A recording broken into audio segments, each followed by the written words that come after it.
Hola, ¿qué tal? Somos Teresa Tino Regarro Medina y Germán Gloria Llanas de Estomatología Pediátrica y nos volvemos a reunir esta vez para hablar de esmalte dental.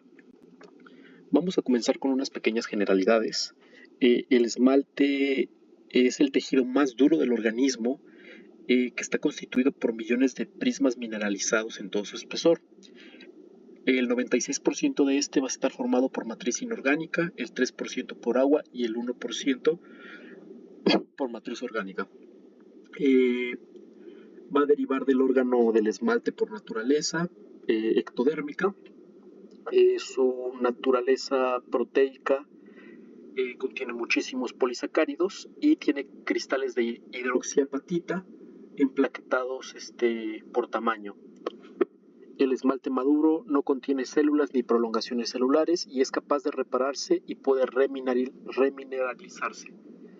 Es duro, elástico, posee una transparencia y permeabilidad y una radioopacidad.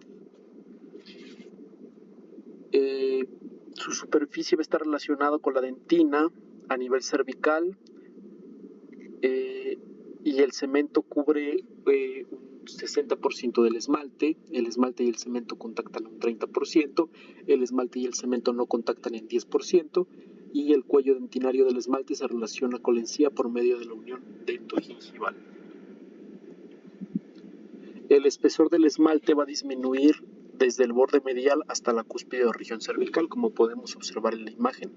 Mayor espesor en la cara vestibular y el espesor mayor se encuentra en la cara mesial.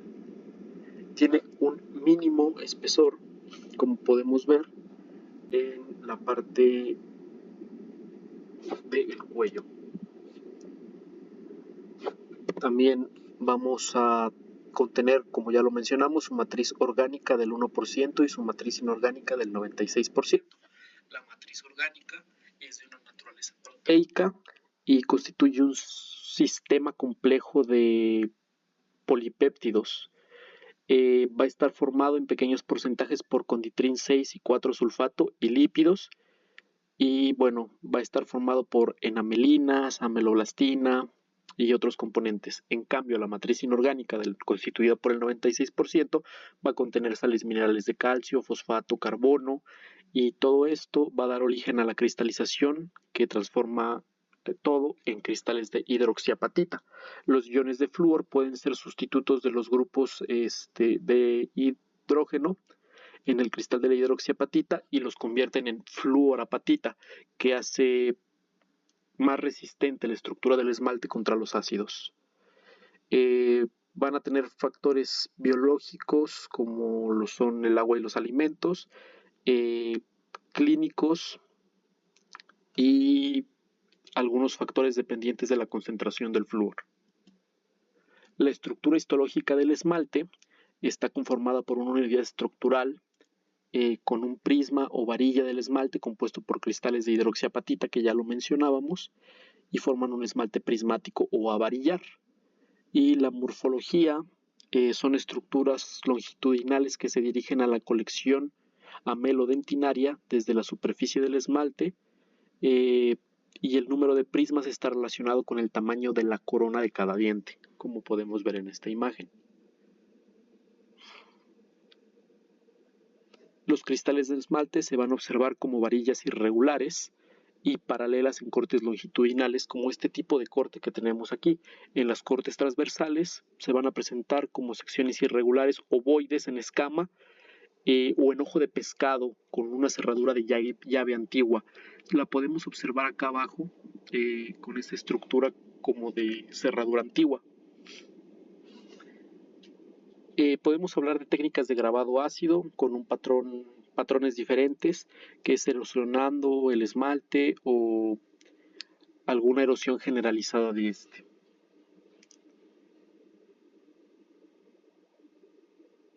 Vamos a tener el esmalte aprismático, que es un material adamantino y localizado en la superficie externa del esmalte prismático y posee un gran espesor. Su patrón de formación puede ser prisma dependiente o Ratius dependiente. Ahorita vamos a hablar de esas estructuras detenidamente. También vamos a tener las unidades estructurales del esmalte como un primer mecanismo, que son las estrellas de Richard, que son líneas de imbrasión. El segundo mecanismo, las bandas de Hunter, que vamos a hablar de todo esto un poquito más adelante. Y un tercer mecanismo, que es la conexión amelodentinaria, los usos adamantinos, las fisuras o surcos del esmalte de Pickrell. Ahora sí, comenzamos con las estrías de Retzius, que en preparación con el desgaste aparecen como unas bandas de color parduzco. Son más numerosas en cervical, como podemos ver, y coinciden en las cúspides y bordes incisales de la unión cemento-dentinaria. Los penachos adamantinos o de Linderer, que son estructuras que pareciesen microfisuras y se extienden hacia el tercio interno del esmalte y se van a desplegar en la conexión amelodentinaria. También vamos a tener las bandas de Hunter, que son bandas claras y oscuras con una anchura y límite variable, y las vamos a observar en el esmalte ocupando 4 de las quintas partes del mismo. Vamos a tener el esmalte nudoso localizado en la zona del esmalte prismático y va a estar en las regiones de las cúspides formando un complejo interrelacionar de los prismas adamantinos. El entrecruzamiento aumenta la resistencia del esmalte. Y también vamos a tener una conexión amelodentinaria. En esta zona, como podemos ver, habrá una relación en el esmalte y dentina que constituye un nivel estructural decisivo para asegurar esa retención que va a tener el esmalte junto con la dentina. También vamos a tener los usos adamantinos que podemos ver en la imagen, que son estructuras como con forma de clavos irregulares. Van a tener un fondo ciego y van a ser prolongaciones de los plastos que se van a incrustar en la dentina. También vamos a tener las perimatias o líneas de impresión de Pickrell que mencionábamos anteriormente. Estas líneas son surcos poco profundos que se extienden en la superficie del esmalte en su porción cervical. Tendremos las fisuras y surcos del esmalte. Estas serán de tipo morfológicas de fisuras, el tipo 5 con escalas de ampliación o características de las prolongaciones hasta la base, el tipo 1 con anchuras constantes y el último tipo que tendría una tendencia al estrechamiento desde la entrada hasta la unión de los dos tipos anteriores, como una Y. Y las laminillas o microfisuras del esmalte, que son formaciones para fallas biológicas, por así decirlo, que son finas y muy delgadas y se extienden de una forma rectilínea hasta la superficie del esmalte. Van a ser primarias y secundarias del tipo A y del tipo B. Las primarias van a estar en esmalte no mineralizado y van a atravesar su segmento del prisma, pero no llegan a calcificar. Las segundas son por trauma, las secundarias, por cambios rápidos de temperatura. Las del tipo A son hipermineralizadas y las tipo B antes de la erupción en una zona sin esmalte ocupada por células degenerativas. Yo les voy a hablar de las fisuras y surcos del esmalte. Estas van a ser imaginaciones de morfología y profundidad variable que se observan en la superficie del esmalte de los premolares y molares. Estas van a tener distintas formas como lo son de tipo V, de tipo I y de tipo Y. El tipo Y va a ser morfológicamente la unión entre el tipo V y el tipo I. Continuamos con las laminillas o microfisuras del esmalte, que son formaciones o fallas biológicas finas y delgadas que se van a extender de forma rectilínea desde la superficie del esmalte hasta la dentina. Estas se van a dividir en primarias, secundarias, tipo A, tipo B, tipo C. Continuamos con las cubiertas superficiales. Estas son distintas cubiertas que se van a dividir en el esmalte. Comenzamos con la cutícula del esmalte, que es una membrana o película primitiva que cubre toda la corona del diente recién erupcionado y corresponde a la última secreción de los ameloblastos. Esta va a estar fuertemente adherida a la superficie del esmalte. Después continuamos con la película secundaria, que es exógena o adquirida. Y bueno, esta va a estar formada a partir de proteínas salivales y alimentos inorgánicos que van a provenir del medio bucal. Esta película se va a volver a formar a las pocas horas después de haber limpiado el esmalte. Y sobre esta película se va a formar el biofilm. Continuamos con el biofilm, que es una colonización bacteriana de la superficie del esmalte, que va a corresponder a comunidades de microorganismos que van a crecer inmersos en una matriz de polisacáridos que se encuentran adheridos al esmalte. La melogénesis, que es un mecanismo el mecanismo por el cual se forma el esmalte, este va a estar regulado por los ameloblastos, que son las células que forman el esmalte. Se van a diferenciar a partir del epitelio interno del órgano del esmalte en presencia de la dentina, y la diferenciación se inicia en la región del extremo de las cúspides o el borde incisal de los gérmenes dentarios. El ciclo vital de los ameloblastos. En este ciclo las etapas se van a caracterizar por presentar cambios estructurales citoquímicos y ultraestructurales que dependen del estado funcional que poseen las células en relación con los procesos de formación o modulación del esmalte. Primero tenemos a la etapa morfogénica.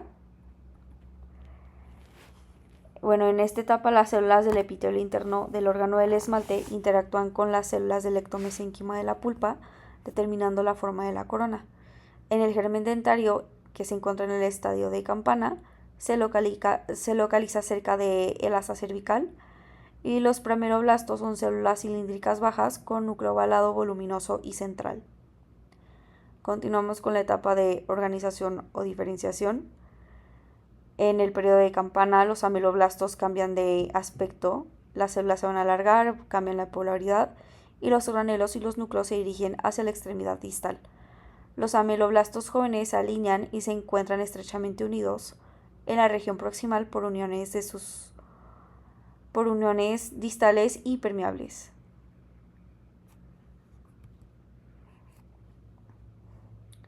Continuamos con la etapa formativa o de secreción. En esta etapa el ameloblasto es una célula diferenciada muy especializada que ha perdido la capacidad de dividirse. Las células están cilíndricas y delgadas y van a proyectar pequeñas microvellosidades. Tienen núcleos grandes, cromatina laxa y un núcleo evidente en el polo distal. Contienen abundantes mitocondrias que se encuentran cerca del núcleo. Después tenemos el proceso de Tomes, que, el citoplasma del proceso de Tomes van a contener gránulos secretores pequeños, también contiene pequeñas vesículas, pequeñas mitocondrias y microfilamentos, y la presencia y desarrollo del proceso de Tomes está asociado con la formación del esmalte prismático o varillar.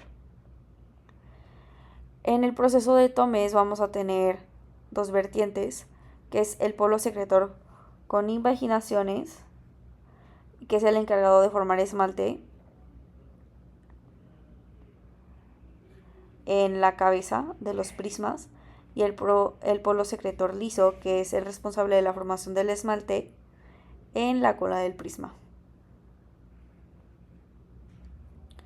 Continuamos con la etapa de maduración.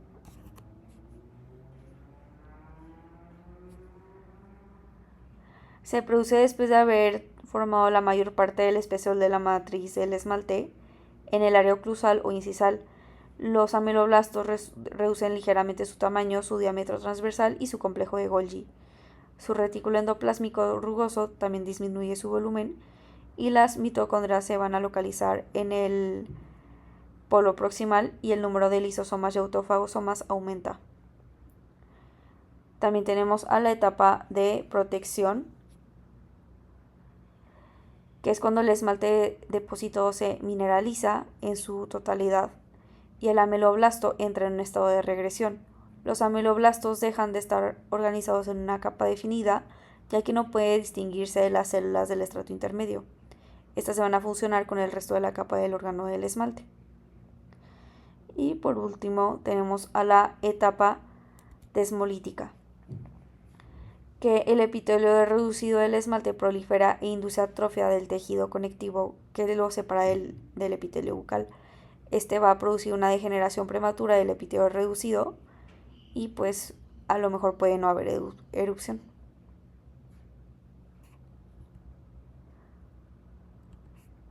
Formación y maduración de la matriz. Bueno, todo va a comenzar con síntesis de sustancias de bajo peso molecular en el retículo endoplásmico rugoso, la concentración de esas sustancias en el complejo de Golgi y también la formación de gránulos secretores o cuerpos adamantinos.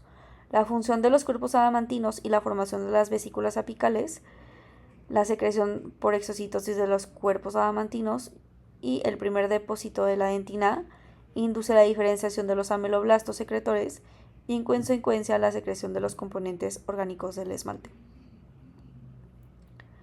También tenemos la secreción de la matriz orgánica. La secreción alcanza una extensión de 4 micrómetros.